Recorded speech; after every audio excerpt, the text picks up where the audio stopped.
Hello everyone, तो स्वागत है आप लोगों का हमारे यूट्यूब चैनल में।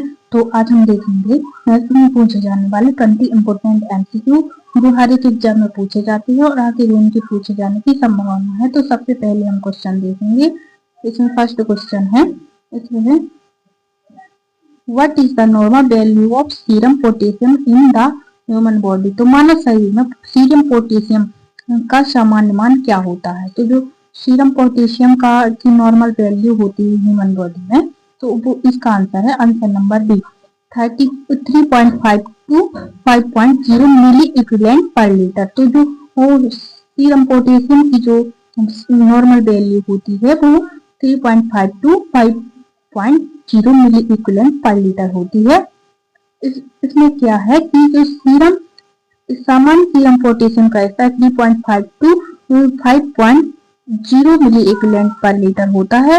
इसके इसमें उतार चढ़ाव होने से गंभीर हृदय समस्याएं उत्पन्न हो सकती हैं। ठीक है, फिर नेक्स्ट क्वेश्चन ये रहा स्क्रीन पर, which of the following is consider the master gland of the endocrine system. तो निम्नलिखित में से किसी अंतःस्रावी ग्रंथि एंडोक्राइन सिस्टम की मास्टर ग्रंथि कहा जाता है। तो इसका आंसर है answer number B pituitary gland. तो पिट्यूटरी ग्लैंड जो होती है उसे मास्टर ग्लैंड कहा जाता है, और लेकिन जो हाइपोथैलेमस है उसे मास्टर ऑफ मास्टर ग्लैंड कहा जाता है। क्यों? क्योंकि वो पिट्यूटरी ग्लैंड को भी हाइपोथैलेमस कंट्रोल करती है, इसीलिए हाइपोथैलेमस को मास्टर ऑफ मास्टर ग्लैंड भी कहा जाता है। तो पिट्यूटरी ग्रंथि को मास्टर ग्रंथि कहा जाता है क्योंकि यह अन्य अंतःस्रावी ग्रंथियों के कार्यों को नियंत्रित करती है, इसलिए हम इसे मास्टर ग्रंथि कहते हैं। ठीक है, फिर है नेक्स्ट क्वेश्चन ये रहा स्क्रीन पर, इसमें है what is the compression to ventilation ratio for adult CPR by a single respirator. तो एक अकेले बचावकर्ता द्वारा वयस्क सीपीआर के लिए कंप्रेशन टू वेंटिलेशन का अनुपात क्या है। तो इसका आंसर है आंसर नंबर बी 13:2 होता है। मतलब कि नॉर्मल अडल्ट में अगर एक रेस्पियर है तो 13:2 होता है। इसमें है कि AHA निर्देशों के अनुसार वयस्कों के लिए सीपीआर का मानक अनुपात 30:2, मतलब कि 3 बार दबाना और 2 बार सांस देना। चेस्ट मतलब 30 बार चेस्ट को कंप्रेस करना और 2 बार सांस देना। ठीक है, फिर है नेक्स्ट क्वेश्चन ये रहा स्क्रीन पर, इसमें है which site is perfect for administering intramuscular injection in infant। तो शिशुओं इन्फेंट में इंट्रामस्कुलर आईएम इंजेक्शन लगाने के लिए कौन सा कथन सबसे उपयुक्त माना जाता है। तो इसका आंसर है आंसर नंबर सी वेस्टस लेटरालिस मसस। तो शिशुओं में जो इन्फेंट में जो आईएम इंजेक्शन देते हैं वो वेस्टस लेटरालिस में देते हैं, मतलब थाई के बगल में देते हैं। तो शिशुओं में आईएम इंजेक्शन वेस्टस लेटरालिस मतलब कि जंग की मांसपेशी में सबसे सुरक्षित स्थान है, क्योंकि यह हिस्सा शिशुओं में अच्छी तरह विकसित होता है। ठीक है, फिर नेक्स्ट क्वेश्चन ये रहा है स्क्रीन पर, डेफिशिएंसी ऑफ विटामिन B1 जिसे थायामिन बोलते हैं लीड टू विच कंडीशन। तो विटामिन B1 थायमिन की कमी से कौन सी बीमारी होती है। तो इसका आंसर है answer number be very very. तो विटामिन B1 की कमी से वेरी वेरी होती है। ठीक है, तो थायामिन विटामिन B1 की कमी से वेरी वेरी रोग होता है जो हमारे तंत्रिका तंत्र और हृदय प्रणाली को प्रभावित करता है। ठीक है, फिर नेक्स्ट क्वेश्चन ये रहा है स्क्रीन पर, इसमें है what is the standard temperature used for autoclaving. तो ऑटोक्लेविंग के लिए मानक तापमान क्या होता है। तो इसका आंसर है answer number B 121 degree Celsius for 15 to 20 minute at 15 IBS pressure. ठीक है, तो इसमें ये है कि पूर्ण स्टेरिलाइजेशन के लिए ऑटोक्लेव का मानक नियम 121 डिग्री सेल्सियस तापमान या फिर 15 डिग्री पाउंड दबाव और 15 से 20 मिनट का समय होता है। ठीक है, तो ये हमारा ऑटोक्लेव का मानक तापमान होता है। ठीक है, फिर नेक्स्ट क्वेश्चन ये रहा स्क्रीन पर, इसमें है which instrument is used to measure intraocular pressure. तो इंट्राओकुलर प्रेशर आंखों के अंदर का दबाव मापने के लिए किस उपकरण का उपयोग किया जाता है। तो इसका आंसर है आंसर नंबर बी टोनोमीटर। तो जो आंखों का इंट्राओकुलर प्रेशर को जिस उपकरण से मापते हैं उसे टोनोमीटर बोला जाता है। ठीक है, तो टोनोमीटर का उपयोग टोनोमीटर का उपयोग ग्लूकोमा काला मोतिया जो होता है जैसी बीमारियों की जांच करने के लिए इंट्राऑक्यूलर प्रेशर मापने हेतु किया जाता है। ठीक है, फिर नेक्स्ट क्वेश्चन ये रहा है स्क्रीन पर, इसमें है what is the life span of normal human RBC मतलब कि रेड ब्लड सेल। तो एक सामान्य मानव लाल रक्त कोशिका का जीवन काल कितना होता है? तो इसका आंसर है आंसर नंबर सी 120 डेज। तो मतलब कि 120 दिन होता है। जो सामान्य आरबीसी होती है उसका जीवन काल 120 दिन होता है। ठीक है, तो मानव रक्त परिसंचरण में एक परिपक्व लाल रक्त कोशिका का औसतन जीवन काल लगभग 120 दिन का होता है। ठीक है,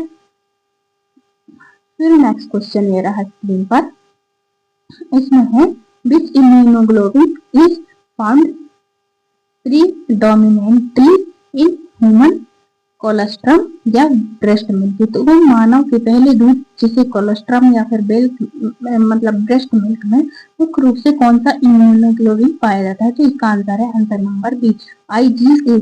तो ह्यूमन मिल्क में जो होता है उसमें कोलेस्ट्रम में IgA इम्यूनोग्लोबिन पाया जाता है। तो माँ के पहले गाढ़े दूध जिसे कोलेस्ट्रम में भरपूर मात्रा में IgA इम्यूनोग्लोबिन होता है जो नवजात शिशु को संक्रमण से बचाता है। तो ये इन्फेक्शन को कंट्रोल करता है।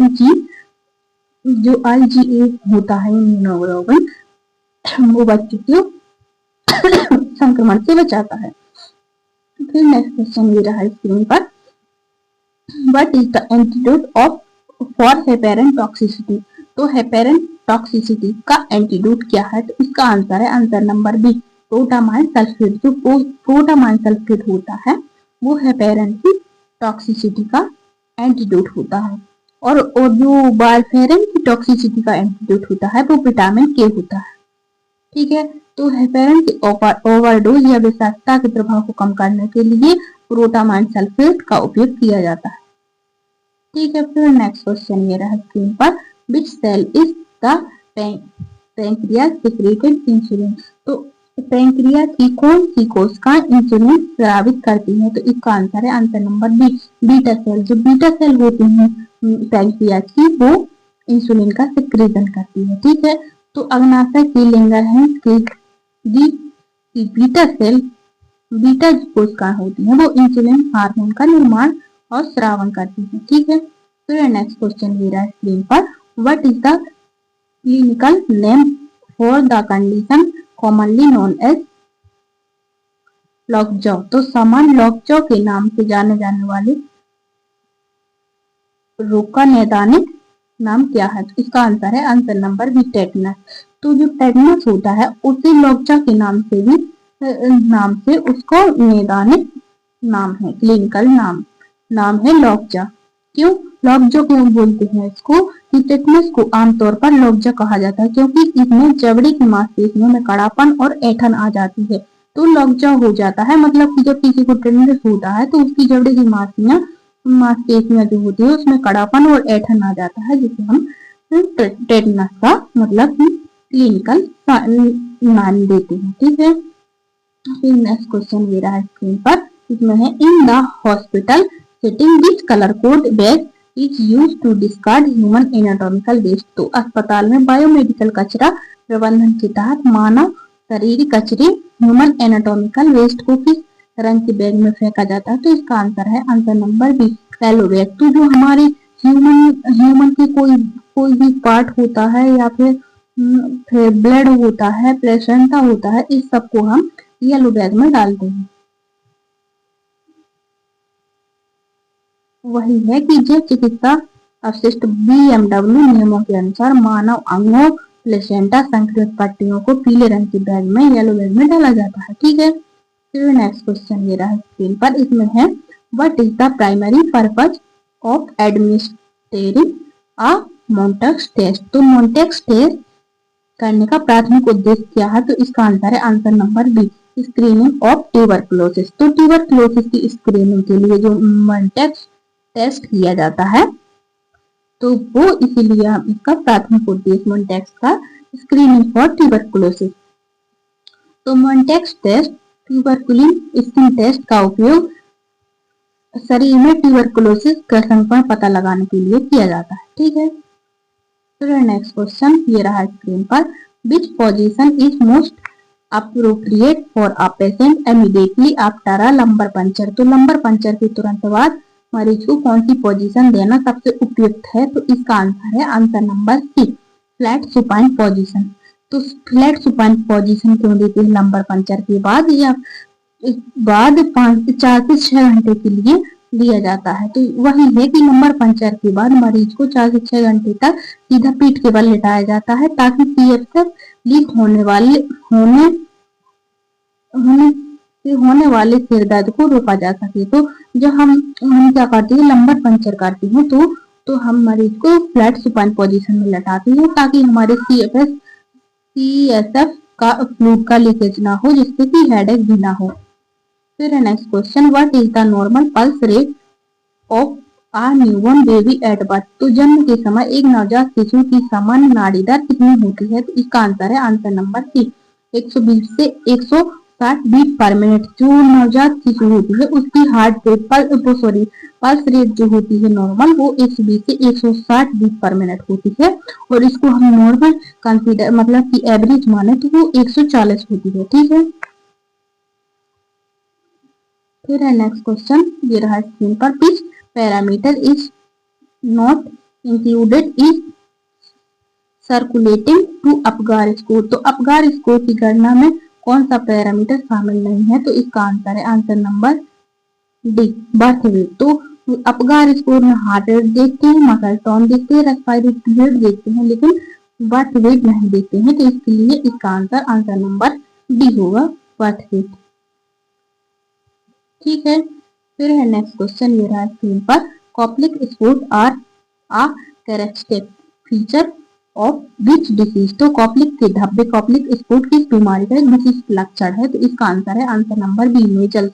तो मीजल्स में क्या होता है कि मीजल्स खसरा रोग में गालों के अंदरूनी हिस्से में छोटे सफेद दाने धब्बे दिखाई देते हैं जिन्हें हम कॉप्लिक स्पोर्ट कहा जाता है। तो ये मेजल्स में दिखाई देते हैं। ठीक है, फिर है नेक्स्ट क्वेश्चन ये रहा है स्क्रीन पर, इसमें है कि which cranial nerve is responsible for the sense of hearing and balance. तो कौन सी कपाल तंत्र का सुनने और संतुलन बनाए रखने के लिए जिम्मेदार है? तो इसका आंसर है answer number C, cranial nerve 8 जो होती है वो उसे हम वेस्टिबुलोकोक्लियर